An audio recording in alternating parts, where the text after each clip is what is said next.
El tema del cual les voy a hablar es un tema que en gran medida hace falta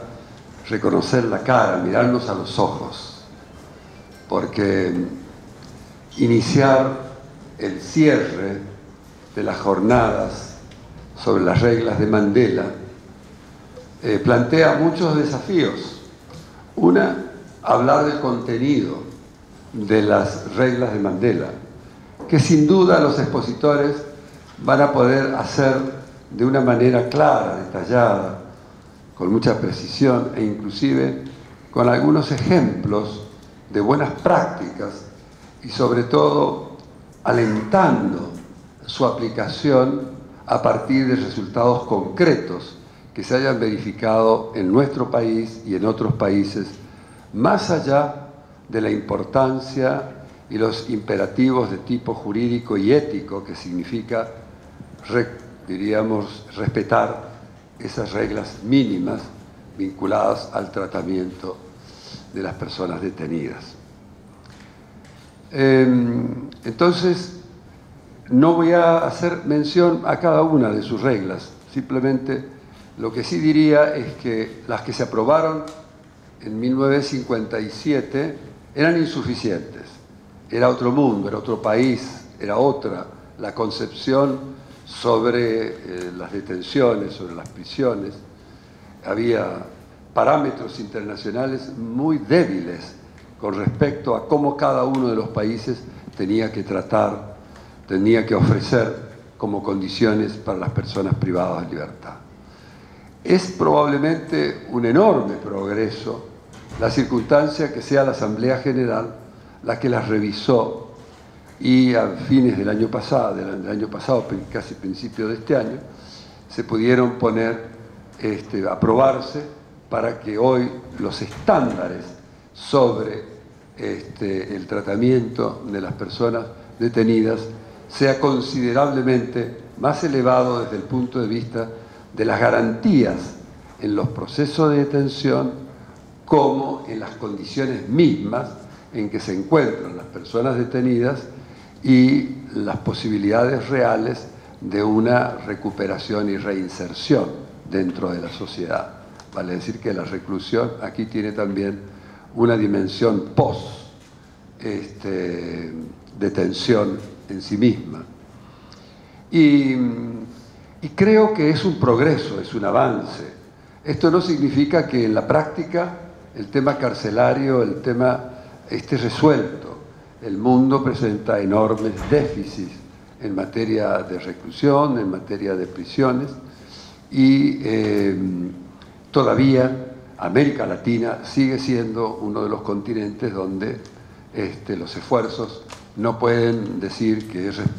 se adecuan a esos parámetros internacionales. Hay mucho por hacer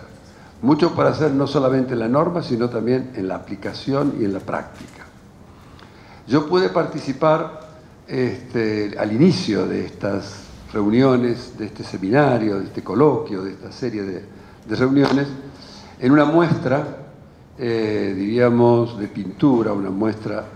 donde se reflejaba con una enorme claridad la importancia que tiene el arte en la reinserción, en la resiliación, no solamente mientras las personas están detenidas, sino también para tener con posterioridad. Sé que hubo una circunstancia muy afortunada que seguramente Estela la va a contar con mayor detalle,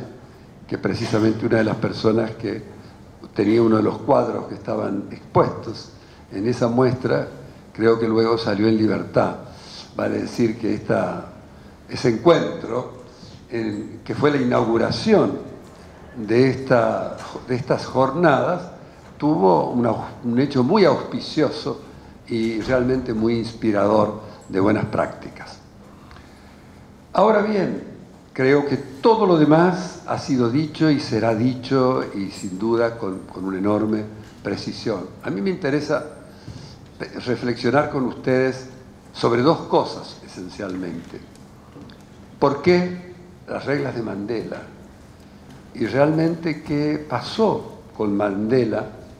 para que reglas de la reclusión o de la detención puedan llevar su nombre. Mandela fue un héroe, fue uno de los hombres más trascendentes de toda la historia del siglo XX, probablemente sea la personalidad de mayor trascendencia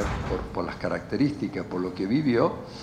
pero en este caso las reglas de Mandela se aplican por el hecho de que él fue un hombre que estuvo mucho tiempo detenido, e inclusive en condiciones de detención muy perversas. Hay un libro, varios libros sobre lo que fue su vida, de lo que fue su obra, y también sus propios escritos sobre los momentos en que él estuvo detenido. Porque no solamente lo estaba en condiciones de suma precariedad y en condiciones muy propias de un régimen racista como y xenófobo, como fue el régimen del apartheid, sino que a él se sumaba la circunstancia de que periódicamente se lo condenaba a muerte. Y además se le introducía como condicionante para su detención y para la circunstancia de que él tenía que condenar los boicots que realizaba su organización política, que era el Consejo Nacional Africano, que era la fuerza política que representaba a Mandela, y lo obligaban,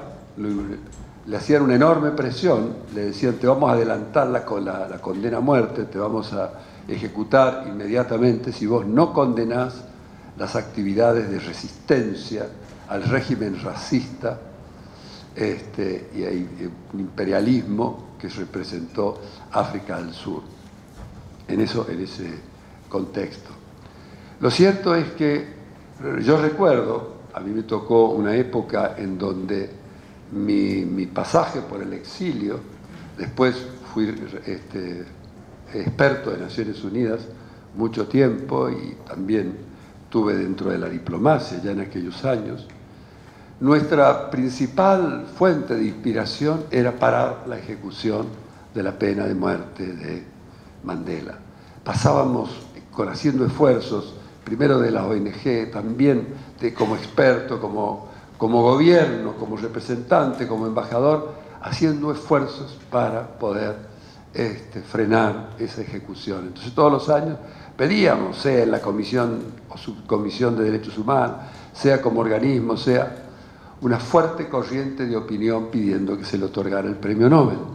en realidad como una manera de frenar las ejecuciones. No se lo dieron mientras él era un detenido,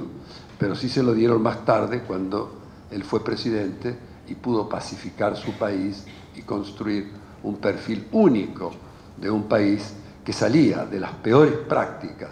más aberrantes de violación de los derechos humanos, hacia un proceso de reconciliación y la instauración de una democracia en un país donde prácticamente era impensable. Pero impensable sobre todo si uno se imagina o se da cuenta de lo que eran las situaciones del apartheid y al mismo tiempo lo que significó que la persona que fue detenida, víctima e inclusive de alguna manera transitó toda la resistencia al régimen racista, pudiese él mismo encarnar una negociación tan noble, tan valiosa. La verdad es que entre las grandes aberraciones a las violaciones de los derechos humanos, el apartheid puede haber sido, junto a lo que fueron los genocidios del nazismo y del fascismo, seguramente el peor régimen que quedó vigente después de la Segunda Guerra Mundial. Lo fue de tal manera que prácticamente todos los derechos humanos de la población de color eran violados. No se les reconocía un solo derecho, ni derechos laborales, ni derechos sociales, ni derechos civiles, ni derechos políticos para participar, para votar. Y esto estaba seguido detrás de una práctica de violaciones de los derechos humanos sistemática, cruel y practicada desde un régimen que no solamente proclamaba esto por razones racistas, por razones xenófobas, sino por razones de una enorme utilidad, porque de esa manera un porcentaje importantísimo de la población, mayoritaria de la población de Sudáfrica, era sometida a la peor forma de explotación moderna, vale decir, formas de esclavitud. El régimen sudafricano, con sus modalidades de privación absoluta de los derechos humanos, implicaba un régimen racista que llevaba adelante una práctica de esclavitud. En ese contexto es donde vemos emerger la figura, mantenerse vigente la figura de Mandela, la posibilidad de llevar adelante una resistencia posterior, ser liberado, tener el premio Nobel por haber propuesto un plan de reconciliación único en la historia. Esto quizá lo transforma en el personaje de mayor magnanimidad y mayor humanismo de lo que los ejemplos que la humanidad puede llegar a tener en ese momento, porque no solamente era un prisionero político, sino también era un prisionero del racismo, era también un gran estandarte de la lucha contra un país imperialista, decía, porque Sudáfrica invadió muchos otros países, impuso el apartheid en alguno de ellos, como fue en Namibia, en Zimbabue, y luego también exportó la revolución fascista hacia otros, la invasión fascista hacia otros países como Angola y otros, los países que salían del proceso de descolonización que se generó luego de la Segunda Guerra Mundial, que implicó el apartamiento, es decir, la posibilidad de que muchos países de África pudiesen pasar a ser libres e independientes, y ahí precisamente el apartheid se impuso y penetró y generó grandes violaciones de los derechos humanos y una sangría de millones y millones de personas en el África, porque estaba sumamente pertrechado. Era un país que tenía enormes inversiones en diamantes, es un gran productor, el principal productor de diamantes en el mundo, es un país riquísimo, tiene oro, tiene uranio, tiene todos los minerales, que ha sido saqueado en esa época para sostener un régimen. Además es un país que comerciaba armas, es un país muy poderoso bélicamente y con muchísimas empresas multinacionales que trabajaban en el país, que explotaban, expoliaban el país. Nosotros desde estos los organismos no solamente pedíamos la libertad de Mandela, sino que planteábamos con muchísima fuerza sanciones a las empresas multinacionales que comerciaban con el régimen de apartheid. Algunos decretos conseguimos, pero en general algunos países más desarrollados no acataban ese decreto y siguieron sosteniendo de alguna manera a ese régimen perverso. Fue luego de la liberación y de la recuperación de de un proceso electoral donde Sudáfrica pudo recuperar con Mandela, ¿no es cierto?, un régimen democrático que implicó paulatinamente la restitución de los derechos humanos para toda la población de color, pues no solamente los negros, sino también los hindúes y otras poblaciones eran perseguidas cruelmente. Si ustedes visitan Sudáfrica y van a una ciudad maravillosa, que es esplendorosa como la ciudad del Cabo, van a ver ustedes que todavía quedan muestras de cómo en esa ciudad maravillosa hay muestras de un sistema por el cual, cuando se producían las 6 de la tarde, tenía que toda la población negra abandonarlo y se cerraba de una manera muy violenta, hasta se abrían al día siguiente, donde ingresaba nuevamente la población a determinadas horas, y con millones de consecuencias, porque esto era una represión ostensible, una forma de esclavitud. Yo recuerdo cuando hice el informe sobre las personas con discapacidad, en Sudáfrica se registraba un número considerable de personas que tenían las piernas quebradas, es decir, aparte de las consecuencias y las secuelas de la tortura y otras cuestiones, era increíble cómo se utilizaban mecanismos de explotación laboral que engendraban enormes temas de discapacidad. Yo les pido disculpas si ustedes me he expedido demasiado, pero yo creo que la figura de Mandela es una figura que no solamente por su dimensión específica de haber sido un preso político que llevó adelante, que supo soportar el suplicio de un régimen racista,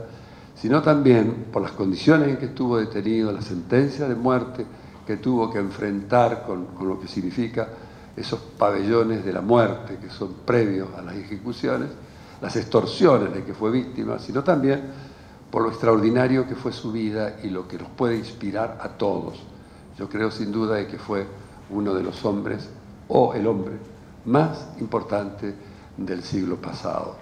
Como experiencia personal, les diría que aparte de haber peleado durante, no sé, 10, 12 años por su liberación desde distintos organismos y distintos, lo pude conocer en Ginebra, personalmente, y así nos sorprendía el magnetismo, la alegría de ese hombre tan poderoso, con un caudal humano tan rico, y al mismo tiempo dos experiencias diplomáticas que creo que Ravenna debe acordarse por lo menos de una de ellas. Cuando se produjo el cambio de gobierno, cuando la democracia ganó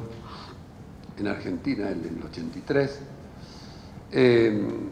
a los pocos días la Argentina presentaba el informe sobre discriminación racial. Y ese informe, la Convención contra toda forma de discriminación racial, preveía en ese momento una cláusula que decía que no se podía comerciar ni tener relaciones diplomáticas con el régimen racista de África del Sur, y lo decía expresamente la Convención. En ese momento había una gran sorpresa, porque digamos que en el orden internacional la democracia argentina llegó de una manera casi inesperada. Imagínense usted, año 83, Chile todavía va a estar 10 años más, Uruguay va a estar todavía 5 más, Paraguay va a ser Stroessner hasta el 89. Nadie podía creer que aquí, en un continente contaminado por dictaduras, podía surgir un régimen realmente democrático que respetara los derechos humanos y que al mismo tiempo fuese capaz de respetar los convenios que él establecían la obligatoriedad de romper las relaciones con Sudáfrica. Y sobre todo porque nuestra dictadura había tenido relaciones y vínculos muy estrechos con el régimen racista de Sudáfrica, tanto el nuestro como los otros países sudamericanos, de tal manera que nosotros en el orden internacional siempre votábamos a favor de Sudáfrica, nunca en contra, como de un día para otro se tuvo que producir. Y miren lo que nos pasó. Nosotros estábamos en Ginebra, estábamos juntos, llegamos y recibimos, viene la presentación del informe sobre discriminación racial y sale un cable de Argentina diciendo de que la Argentina había decidido, que habíamos notificado nosotros, que Argentina rompía relaciones con Sudáfrica. En realidad, en ese momento, nosotros a 14, 15 días no teníamos esa instrucción. Pero en Argentina había lobbies muy poderosos y lobbies que tenían una gran inserción en la Cancillería. Entonces, ¿qué hicieron? Sacaron esa versión para que nosotros, y de acá de la Cancillería, dijéramos, no es cierto. Y eso hubiera significado que nunca hubiéramos podido romper relaciones con Sudáfrica. Dijimos, señores, la posición de Argentina va a ser fijada en la conferencia tal y luego de consulta y de instrucciones del presidente de la Nación. Eso es lo que nos permitió a nosotros inmediatamente participar del boicot sobre deporte que ya estaba vigente, y la segunda medida fue romper relaciones diplomáticas con Sudáfrica. En esa época Mandela estaba detenido. Y una cosa muy auspiciosa y muy linda que nos pasó fue que hubo una colecta internacional. Una de las cuestiones de la persecución a su movimiento fue que le incendiaron y le destruyeron la casa de Mandela, como muestra de vandalismo. Y entre los que participaron en ese momento, uno de los que contribuyó personalmente en la colecta para la reconstrucción fue precisamente el presidente Alfonsín, que en ese momento estuvo presente en esa reconstrucción de la casa. Rompimos relaciones, la joven democracia rompió relaciones con el régimen racista y de una prueba, una solidaridad humilde pero simbólica y muy significativa para terminar con ese régimen racista que avergüenza la historia de la humanidad y que de alguna manera fue aliado, uno de los fuertes aliados de los genocidas en nuestro país. Muchas gracias.